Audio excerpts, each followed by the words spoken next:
For startups hiring engineers and engineers looking to join them, this podcast is for you.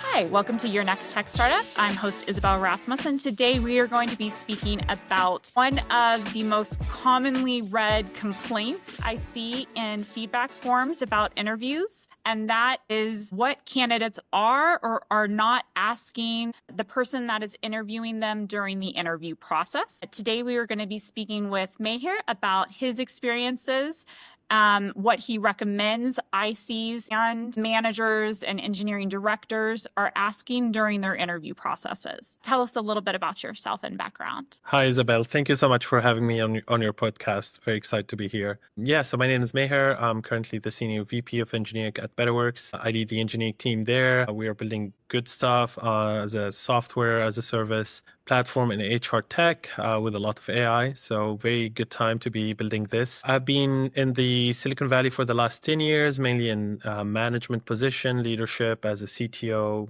SVP or VP of engineering, leading teams, globally distributed, remote and hybrid and all of these kind of combinations. Yeah, I'm very passionate about technology. I was myself like an IC before, so I did a lot of the work myself and I learned the craft. And now leading team is obviously a different kind of work, but it's within the same kind of perspective of like achieving success, achieving performance and delivering on the business goals. I'm so excited to be here, and I know we have a lot of topics to cover, especially when it comes to hiring and building the successful engineering teams. Yes. And curious, I always like to hear from guests. I've conducted I don't know how many thousands of interviews, but I'm always, one of the first person to talk to someone. And you are probably also in the thousands at this point in your career of interviews? Yeah, maybe high hundreds. I'm not sure about thousands, so I didn't keep count, but high number, yeah, for sure. And these days, you're predominantly interviewing principal architect at an IC level or manager, director, senior director of engineering for leadership roles. Is that right? Correct, yeah. My direct reports are very senior, either managers or ICs. That's where I spent most of my time to ensure, building the right structure for the org. These people over time are responsible for hiring the other levels down from there. Okay, so let's start with ICs. I do predominantly, probably 80% of my hiring has been IC. Oftentimes, the ones who are most likely to get to an end of an interview and not have any questions. And I know sometimes that happens because we, as strong interviewers, do a really great job kind of preemptively answering their questions. And that kind of can throw off the Q&A component of the interview. But what would you say are questions that you are expecting to be answering? Yeah, that's a good question. And again, I've done a lot of interviews myself in both sides of the table, right? Like as the interviewee or the interviewer. And I think part of my hiring framework is that interviews are bi-directional, are a two-way street where we are interviewing candidates to make sure they're a good fit for our team. But the expectation also is that these candidates are interviewing to make sure we are their next best employer, next best manager, next best team they will join. So I would say the first red flag I can see is that someone doesn't have a question. Like if you don't have questions, if like as part of the interview, we really leave considerable amount of time at the end for questions. And if we give you that and you have no question for us, that's a little bit of a red flag showing either lack of interest or lack of preparation or lack of taking the opportunity seriously, lack of research, all of that. Like all these are signals. So that's still part of the interview. You should not dismiss that and say, yeah, no, I'm good. Thank you. It was great. I have no question. You should have questions no matter what. So you need to be prepared. You need to practice and you need to be ready. Some of the questions I expect, I would say are focused more on the vision, the strategy. Again, I'm really trying to talk about high level, high senior, very senior engineers and managers. You need to know that you are joining a team that has potential to grow, a team where you will have a big impact. And I think I want to highlight this more because at this level of seniority, your job is to, be a force multiplier, not necessarily like one addition to the team of 100, then it's now 101. Your job is to turn a team of 100 to executing at a level of 150 people. So really the focus will be on understanding the vision, understanding the culture, understanding the strategy, and seeing where you can really bring the best impact. So any question that might lead you to really better understand your positioning and the impact you might have, and that would be the best question you ask. Okay. And so when you do note that, one of the things that I think is like, okay, I can plug that into any like LLM and say, I'm going to be interviewing with the whatever level the hiring manager is. What are questions that I ask on like growth and impact? And then, the LLMs will do a great job of giving. I've tried it. They do give great questions to ask, but obviously they're generic. So is there any kind of, especially now with the use of AI, when the questions are very like vague, generic? I know the one that really irritates me is like if I've answered the question, like especially if I answered it 5 minutes ago, and I'm just like, this person has not heard a word that I've said. Now, granted, I understand that they can sometimes be nervous, but yeah, that's one that bothers me. The generic questions don't necessarily bother me, but I'm curious for, at the level that you're interviewing, I'm talking to them at the beginning of the process. You're talking to them more probably at the end of the process.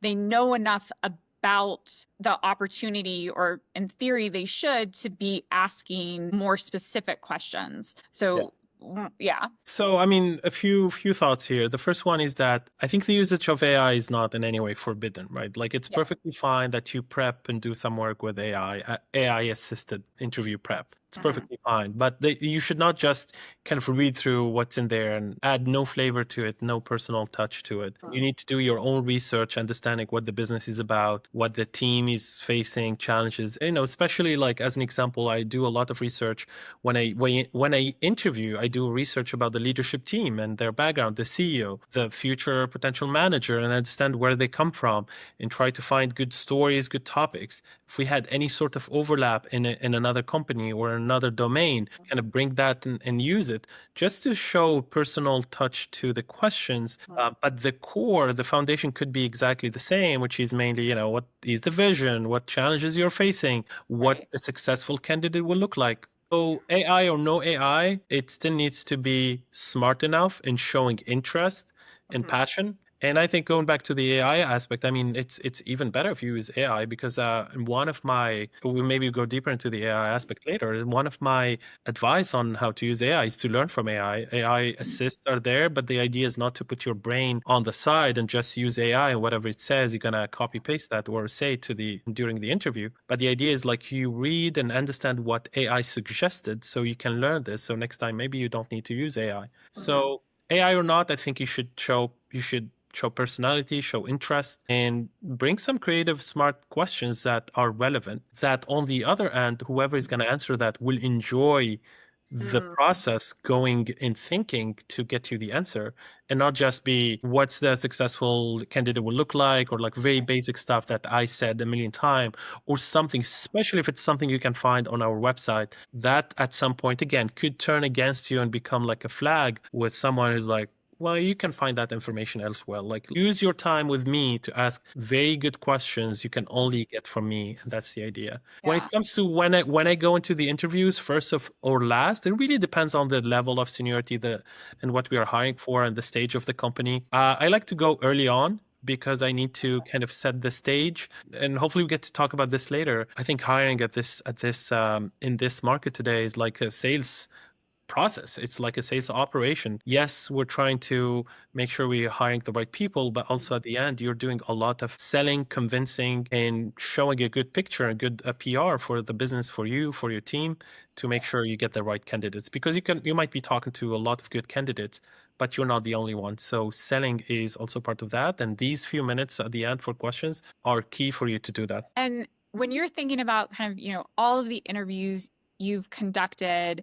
anything like kind of pop into your head, a specific candidate that did kind of like a remarkable, obviously like a memorable job of asking questions and what it was about that particular candidate and what they asked. Yeah, I had a lot of good candidates. I was lucky enough, but also some, average. I think it's a good representation of the market anyway. I think the best candidates will ask you questions that will make you think, that will make you really start already partnering with them on a problem to solve. So they ask you questions that make you reflect and think and summarize in kind of it's like you are being interviewed, honestly. And that's the best thing. I mean, I enjoy these. Again, I'm not risking my job by maybe if I do a poor job answering that, but it makes me feel like, yes, it's really on point when it comes to my framework of a two-way street. It's really, I am interviewing them, they are interviewing me, they care, they're interested, they show kind of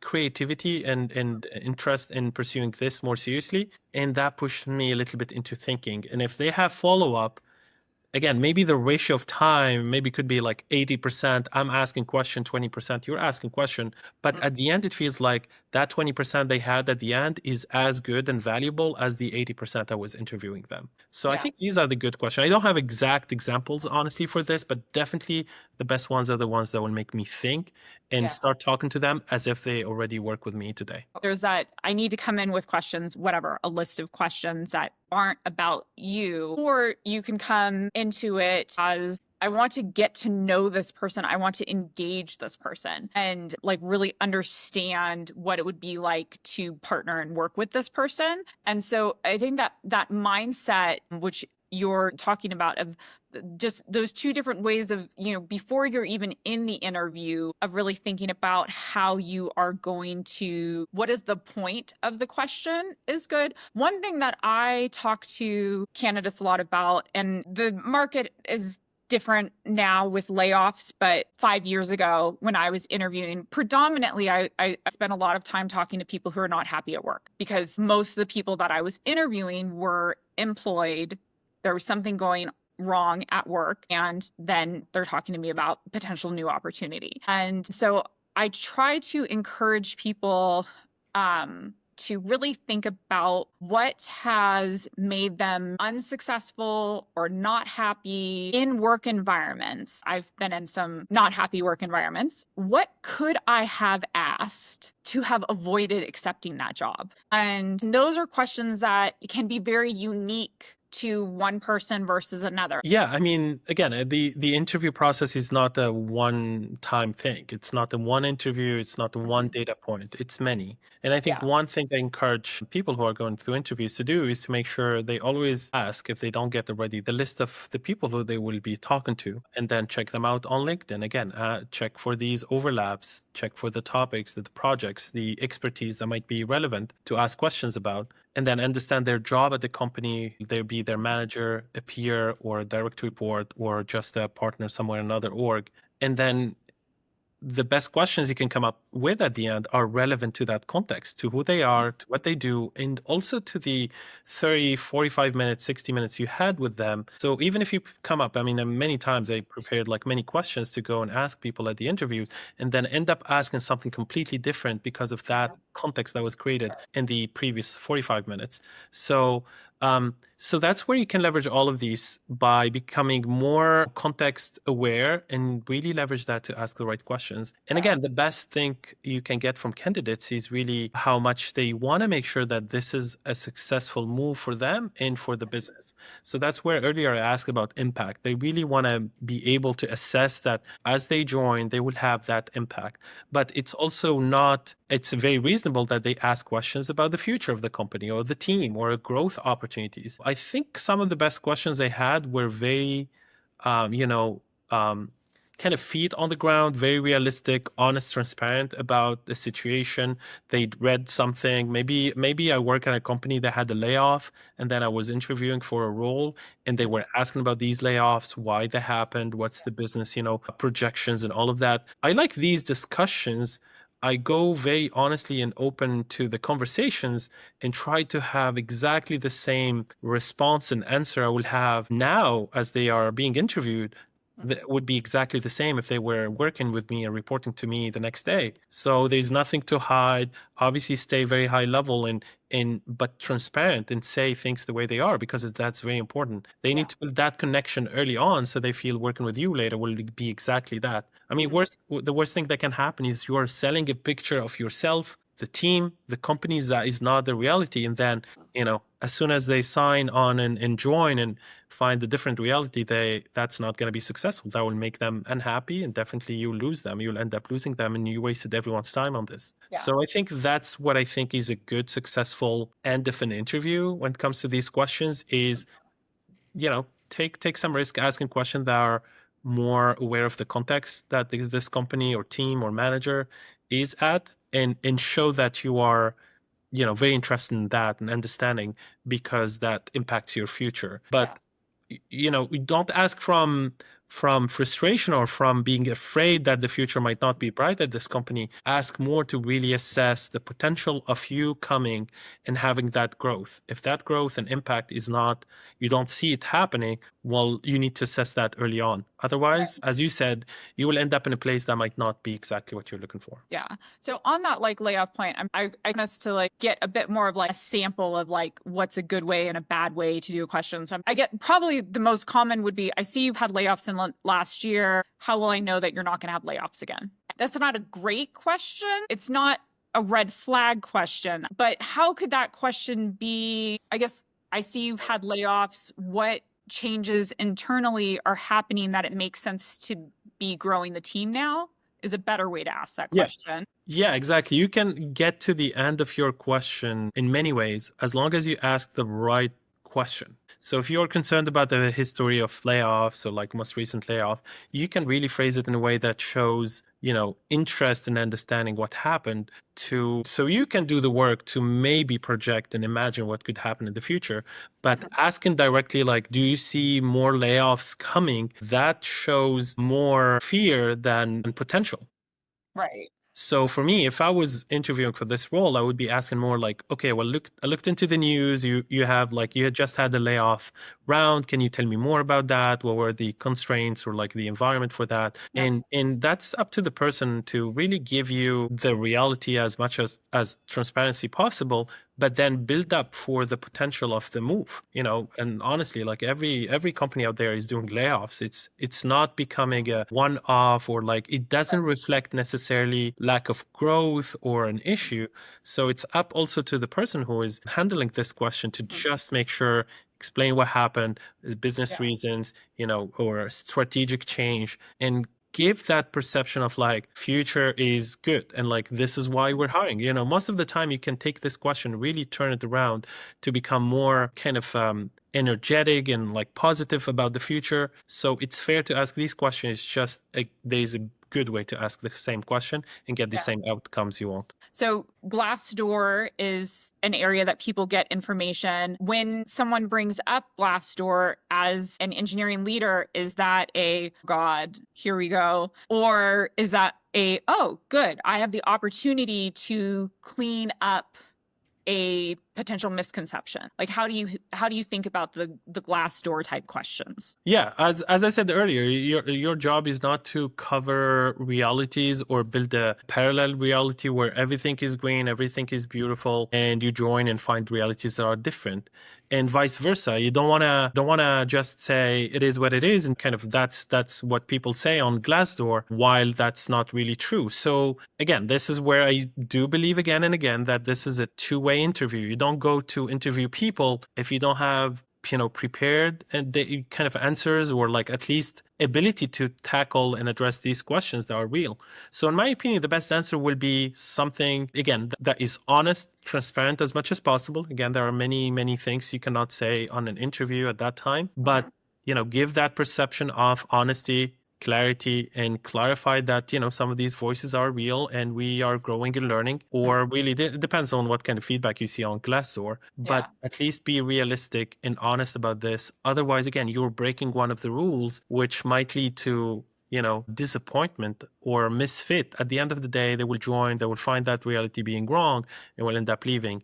And as a manager or as a hiring manager, you will end up losing this resource that you spent time and money resources interviewing for. So it's very important to keep these things grounded. So, okay, but the kind of that's your approach to how you would answer the question. But when you get the question, what are your thoughts about it, like on the candidate? Are you like, oh, good, they're looking things up, they're interested, they're trying to learn about us as a company, they're trying to make sure this is a fit? Or is it like, oh, they're just drudging in all of the bad news? Again, it really depends on how the question was asked. Okay. There are ways, there is a tone, there is a format, there is a phrasing you can say to just be, again, very intelligent about the way you ask your question. All you need at the end of the day is the information. But to tell you, honestly, the truth, I value that. I value people who do research. I value people who look into things, no matter, not dig into like dirt or something, but they do their research. And this is coming from personal experiences that,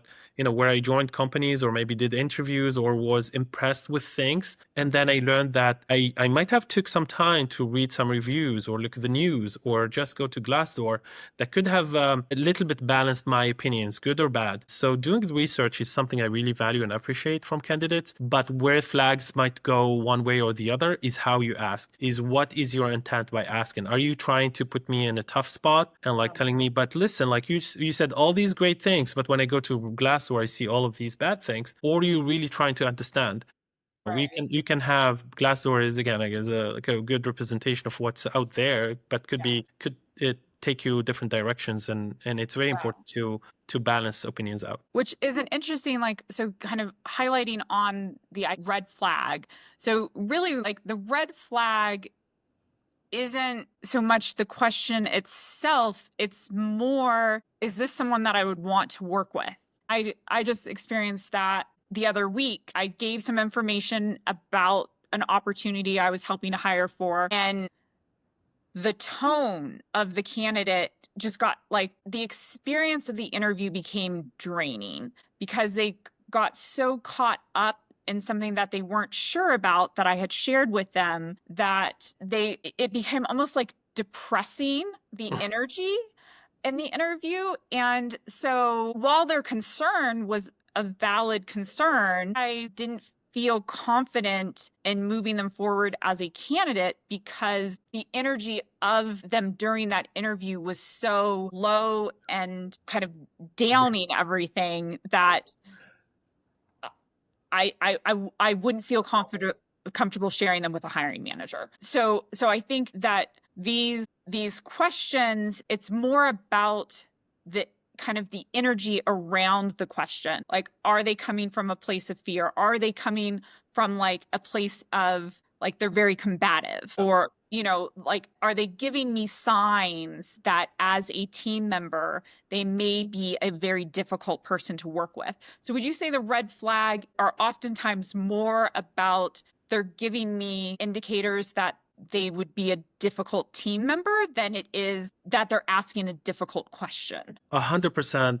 Candidates don't know most of the time that when they ask questions, they're already giving up signals to the other person. So the question is not necessarily just to get the answers. Sometimes it's also representing or reflecting a lot of signals to the other person. So I can give you very tangible questions here. So I agree with you on the mood or the energy. You can have an interview that went through different aspects of questions, and then when you start giving them time for them to ask questions, they go into this low energy, depressive, kind of questionnaire about things. Some of the most senior people also go and ask you question just so they show that they were right before, or just to highlight some of their past experiences. So in my opinion, no question is a bad question. Every question is good. It's just how you say it, when you say it, and what other questions you ask. If you go on a streak of like 5 questions that are demoralizing, depressing, and all negative, like I looked this up on Glassdoor, I learned from another person this, you went through that, your business, it's like, are you like, it's going to be really tough to, as you said, turn you around, like turn things around and go to on the positive side of things. So in a short 5 to 10 minutes of questions, you might have opinions that beat the 60, the 45 minutes you had early on with them. Even if they were capable technically in soft and hard skills, the way they were asking these questions you might start asking yourself, am I really going to enjoy working with these people? So again, you might have a list of 20 questions. You really need to pick your questions right and balance things. You can ask a question about layoffs or business opportunities of future and all of that, showing some interest in understanding the business trajectory, but not phrase it in a way like, oh, convince me that the business will grow. Yeah. Right.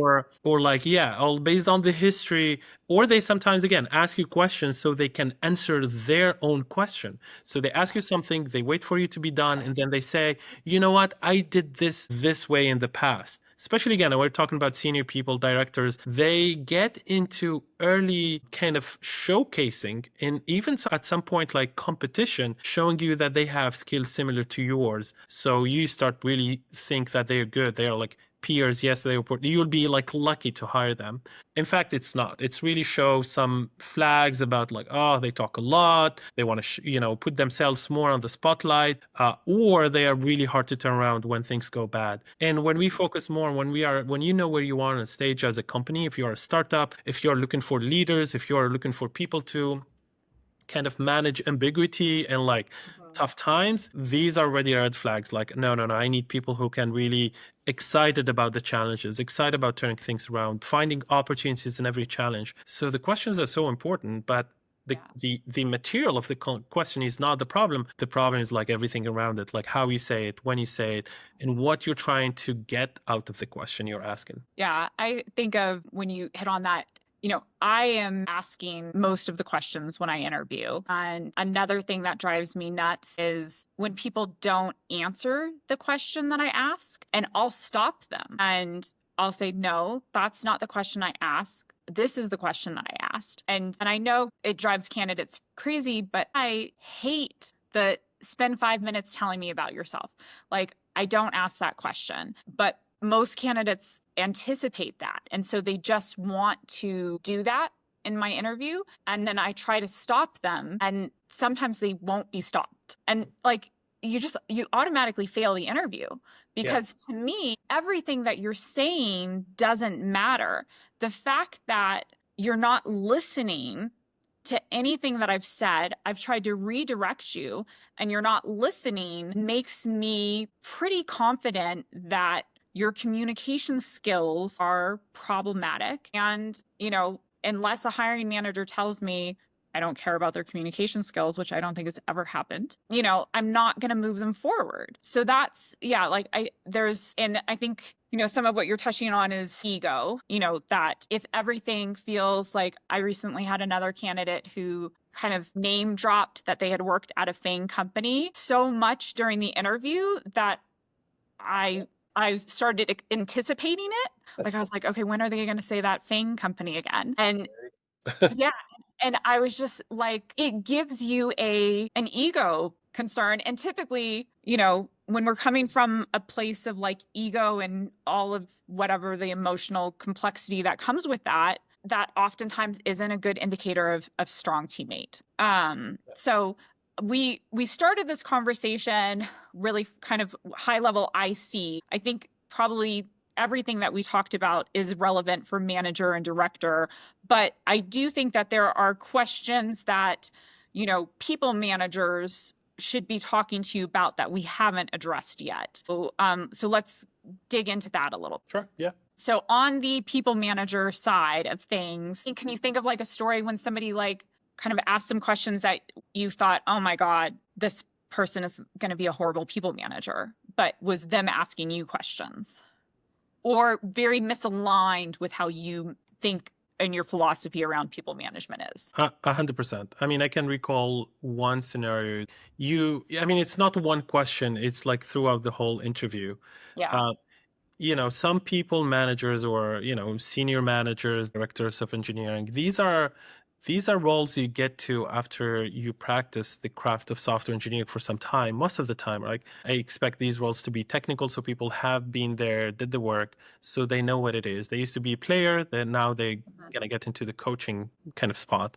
I think one of the biggest red flags that I have seen before when it comes to questions that are asked or like discussions or topics you go to is I would say, the lack of empathy to the IC role as they are turning into a manager role. So they become more and more like thinking that manager is necessarily a higher rank than an IC. It's, because I did this for this many years, because I can earned my spot as a manager, as a director, or as a leader. Like I'm gonna, build teams. I'm gonna tell them what to do.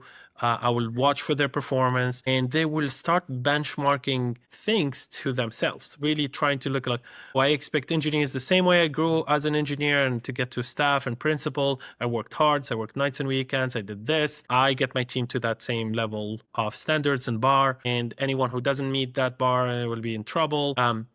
And that kind of shows you kind of signals of really people bringing their own framework of success, their own definition of success. And I can guarantee you they will try to apply to everyone they work with or in their org. So they will have their own vision, their own perception to how you make it as an IC and try to apply to everyone else. Right. So they have kind of it's a bit, their way is the right way. Yeah.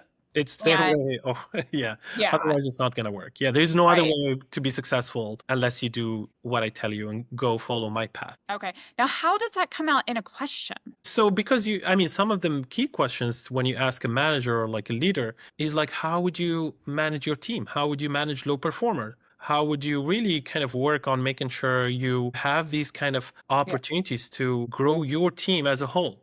But that's you asking them. Yeah. Right. So I'm wondering when they're asking you, because I can definitely see how you could get those things when you're asking them. But when they're asking you questions, how, Yeah.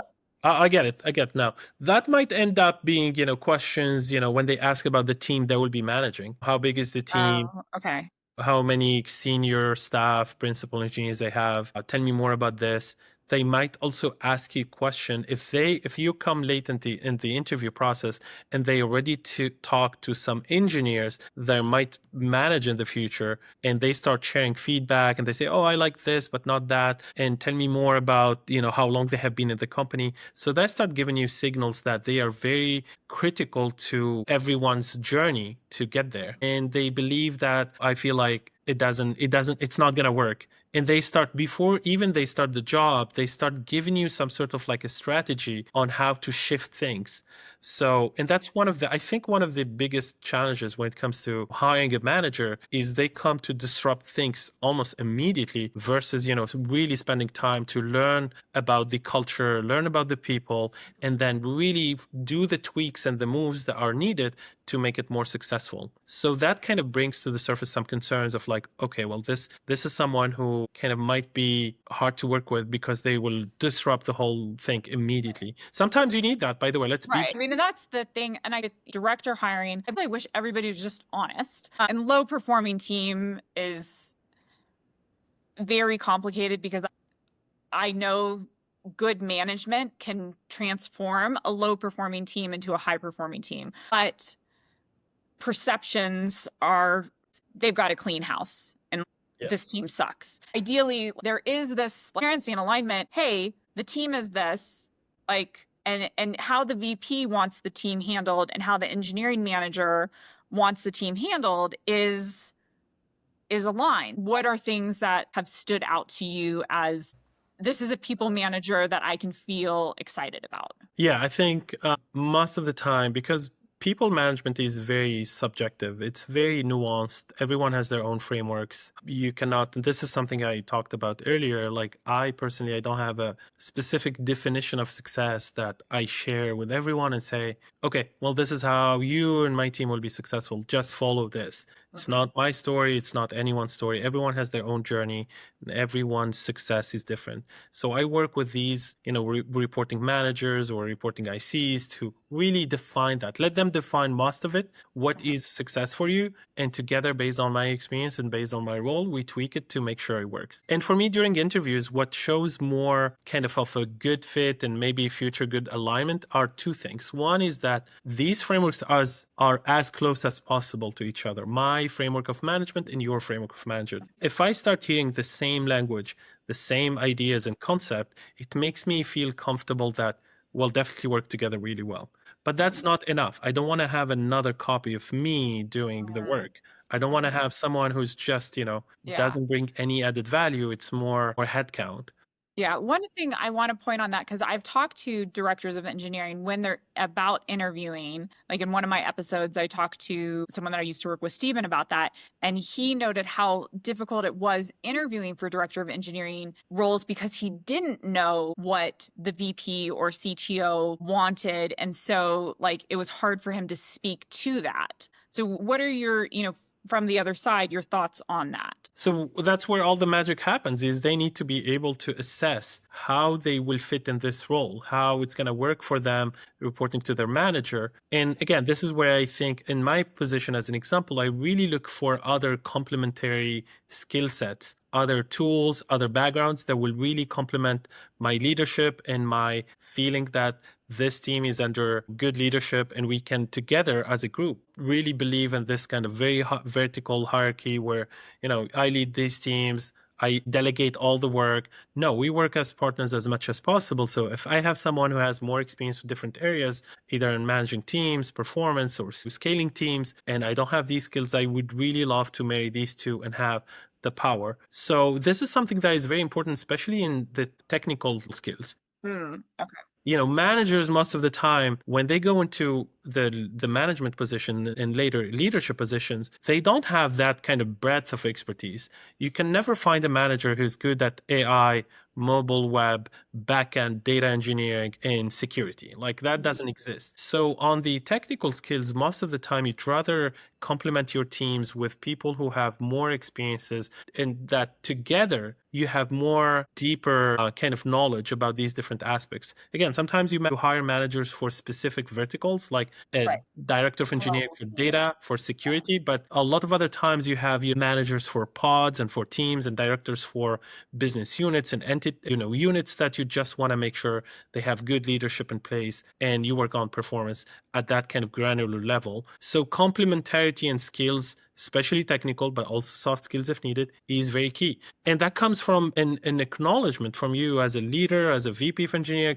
that you're not perfect. You don't know everything. You cannot manage anything. You cannot fix everything. So having that support and building a team that can do that and be, again, that kind of multiplication factor as a whole is key. So I would recommend that I do have with that, because one of my last director hires, now granted, I guess it was a vertical hire. So I was hiring him to build a data team. I talked to so many really great engineering leaders who they didn't have the technical, they'd done this with data, but really, whatever. They really spent more time managing a DevOps team or more time doing this, and so we found someone who had that strong data piece, but it was very clear the whole time in the process of hiring that role that that's what we wanted. And it might have even been titled senior director of data engineering at the title of the role. I don't recall exactly, but I'm curious because what you're saying, is there have you done hiring where it's more flexible in that, well, there's, we don't have expertise in mobile front end or DevOps in our engineering leadership. So let's talk to people. And ideally, one of the people that fits our engineering leadership philosophy and everything like that also brings one of those three things. Has that happens a lot in startups? So when you are hiring in a startup, you cannot afford to hire someone who's very vertical, very expert in one area and really not able to take on other things, or it's going to take a lot of time. So you look for more like a triangle shape with like exposure to more things, deeply knowledgeable about a few things. If you take that kind of needle stick that is not flexible to move around, that's risky. So in Right. startups, you see a lot of this hiring where, yes, your next immediate focus is data. So you hire someone with data expertise. But if you have someone who has other overlaps and other expertise, you'd prioritize that more. It's different in bigger scale companies, maybe medium sized to enterprise companies where you really need that kind of expertise. But this is more on the technical aspect. There is also and I said this earlier without going too much into details. I think you need to marry people management skills and technical skills. Again, sometimes a lot of managers get into management just because they did a great job as an IC. They go into there, and sometimes they might be missing the people management, kind of coaching and mentorship that is needed for them to be able to scale these teams, to worry about performance, or to really build the framework of success that is different from it's my way, otherwise you're not productive. And that's one of the challenges you might see because, sometimes, especially in startups, people get in these higher levels very quickly just because they did some, deliverables on key projects. They They helped were the a company founding raise money. engineer. The Yeah, CTO really likes them, and so they go. exactly.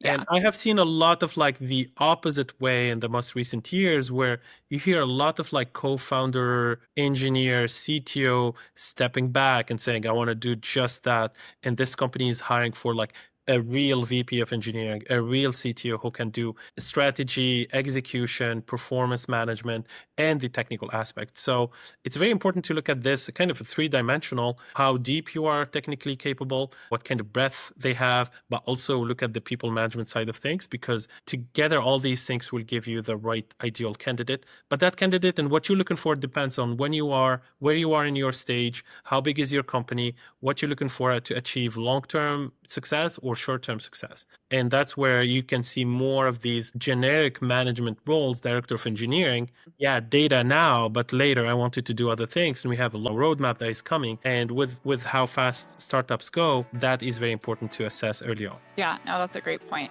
So this has been a really great conversation. I hope to have future conversations with you about all things like startup and hiring. So thank you so much. Thank you so much. I really appreciate that conversation we had and looking forward for future times. So thank you.